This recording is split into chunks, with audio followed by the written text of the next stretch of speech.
Today, from NRG Stadium in Houston, Texas, it's Week 4 of the NFL on EA Sports.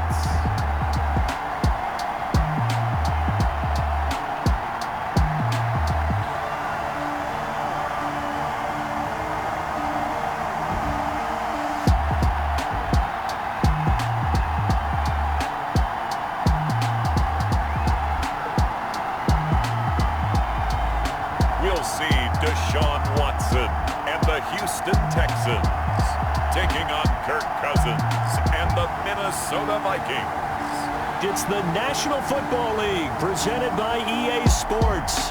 The scene from a few moments ago, this crowd enthusiastically cheering on their Texans as they emerge from the locker room. And we're just about ready for football as the Texans get set to match up with the Minnesota Vikings.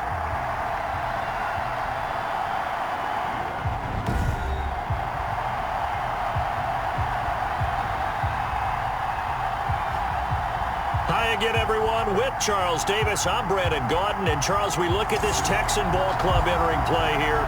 And they've lost 3 straight here, and it goes without saying.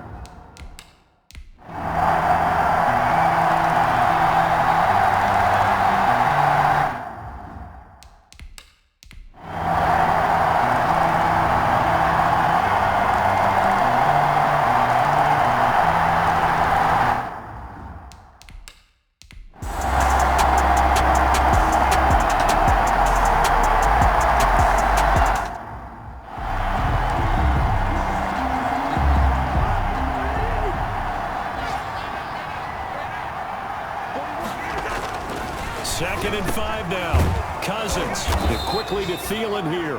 And he's going to be taken down with another first down as the stop's made at the Texans' 14. Give them 14 on that one and a first down. There's a 1st and 10 at the 14-yard line. From the gun, it's a give to Cook. And he'll get into the end zone. Touchdown, Minnesota. Dalvin Cook. His 3rd touchdown of the season, all coming in this game. And the Vikings are able to cut into that deficit. Now Cousins going to bring his guys up for the 2-point try. So he's in for his 3rd score of the game, and the defense probably saying, man, we don't want to see this guy for a long time. It's bad enough when anyone scores a touchdown against you, but for one person to get 3, it almost sets him apart from the rest of the game, and no one likes to see any of those players on a pedestal, not from the defensive point of view. And they'll get him down right at the 25-yard line, so the same result, and he opted for the touchback. 25-yard line. So here are the Texans to take over. They are trying to snap that 3-game losing streak. On top so far with the football here, 1st and 10. And they'll start the drive on the ground with Johnson. And he will lose yardage and be backed up to the 24. He'll lose a yard there, and it's 2nd and 11. Well, Brandon, pace comes into play now because they've got the advantage. They've got the football, but they've got to be very careful about what speed they're going to play. You know, my music teacher back in New Paltz, Mrs. Bythema Bagley, used to say, don't go prestissimo when you really want to go largo. And what she meant by that is don't go too fast when you really want to go at a nice, slow, deliberate pace. I am speechless. I am without speech.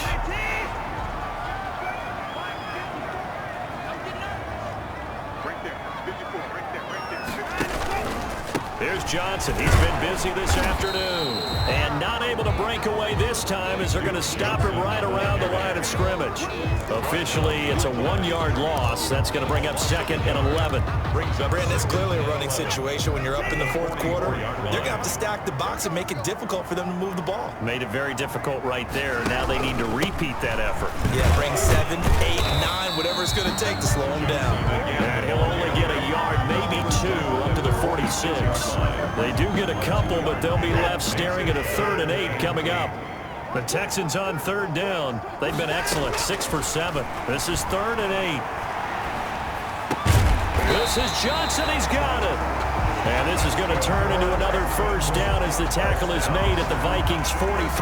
At the 40, still throwing the football here, even with the big lead. Yeah, I know you and I came up in a different era, and we think about sportsmanship and all that.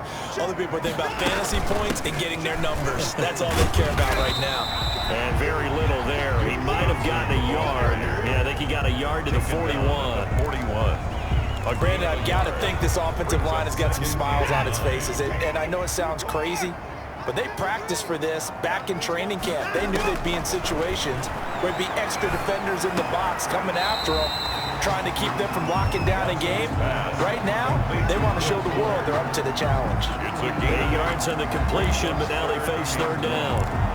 There's a good reception there by Will Fuller. And if you're looking for breakout players in 2020, he's a big-time candidate for it because he has a rapport with Deshaun Watson. And now with DeAndre Hopkins no longer in Houston, he could be their top receiver. They're able to convert with a gain of 4.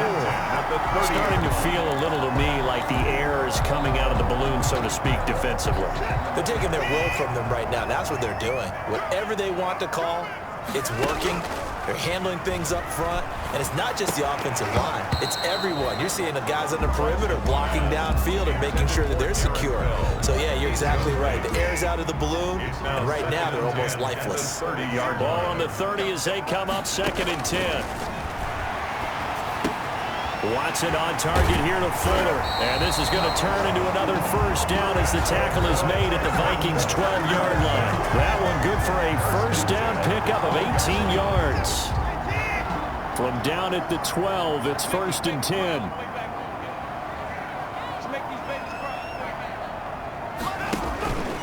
They go back to the ground with Johnson. They'll get this down inside the 10 for a pickup of about 3. They're in a pretty good spot right now with a convincing lead. I think this is where they put on the boxing gloves, start to try and pound them into submission. And the offensive line, they've controlled this game. I don't see why that trend would change now. And from the 9, they get this to the 5-yard line.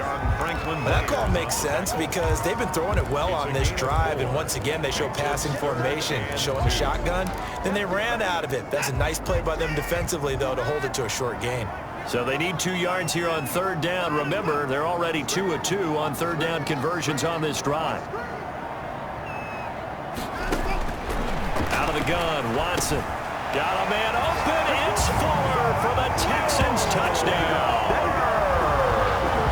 Will Fuller with 2 touchdowns on the season, both in this game. And the Texans will extend their lead. Trying to bust out of that losing funk, and these fans have to like this. Say, all right, fellas, this is more like it. And I know that if this holds up after the game, they're going to give the fans a lot of credit, being at home, getting the support. But you and I both know it goes deeper than that. They had to get it together in their own facility, look each other in the eye and say, okay, what's it going to take to break this losing streak? And they really came together with a good week of practice. So after the touchdown, here's Fairbairn now to kick it away. On the return, here comes Amir Abdullah. And he brings us out past the 20 to the 24. On the return, the Vikings take over 1st and 10 at their own. Now the Minnesota offense set to take over again. And you see a lot of frustrated faces as they are inching closer to a 4th straight loss. He gets this one into the hands of Dalvin Cook. Not able to go anywhere that time. 2nd down. Well, that was a simple throw and catch, but even with that completion, 0 yards gained, so they're behind schedule on down and distance. I think they were hoping to get it to him. He could make a man or 2 miss, but that window closed quickly. Now the 2nd down throw on target. 4 yards the gain, and it'll bring up a 3rd down.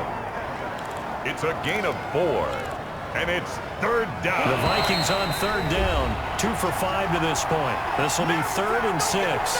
Just 2 minutes remaining here in the 4th quarter of what has been a one-sided affair.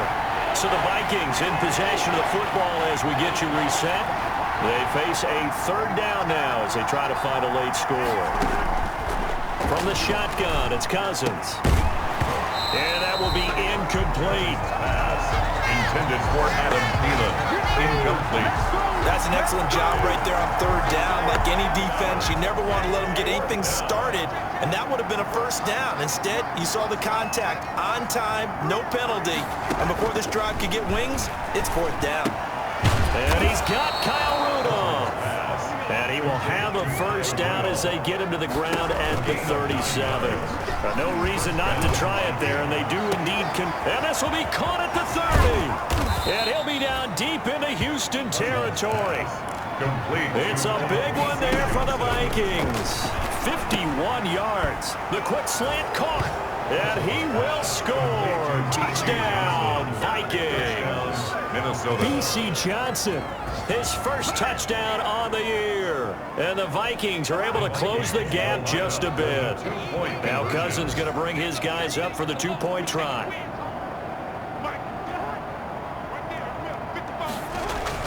They'll throw again. Cousins, he's got it. So they convert the two. That keeps their slim hopes alive as we're back to a two-score game. So 2 scores down. Time definitely not an ally, but here comes the onside kick. Now the Texans will burn the first of their timeouts. That'll leave them with 2 remaining. We'll be back after this. And the effort snuffed out. The Texans hands team recovers. They knew they needed a miracle. They had to have that onside kick. They didn't get it. Well, as we knew, even before they put the toe to the leather on that one, their chances of getting that done, slim and none. And I do believe we saw Slim just leave the door, didn't we? We did indeed. I think we're down to none.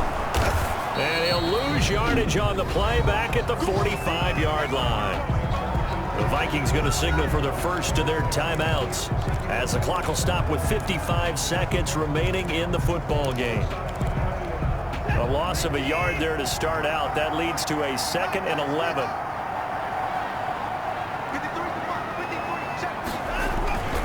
Again, it's Johnson.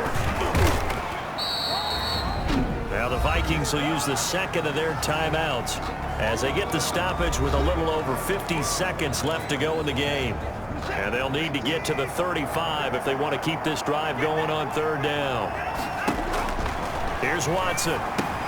Screen play, Johnson. And he's going to get to the 31, enough for the first down. The Vikings going to use their 3rd and final timeout as they'll stop it with just over 40 seconds to go in the game. Line of scrimmage, the 31 now on 1st and 10. Watson on the keeper.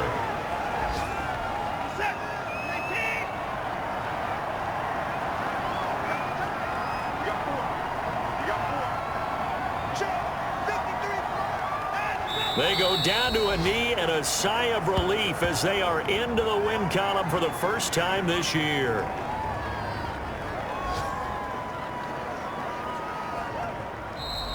Today's final. Charles, it's one thing to win. It's another thing to win and put up the amount of points that they did.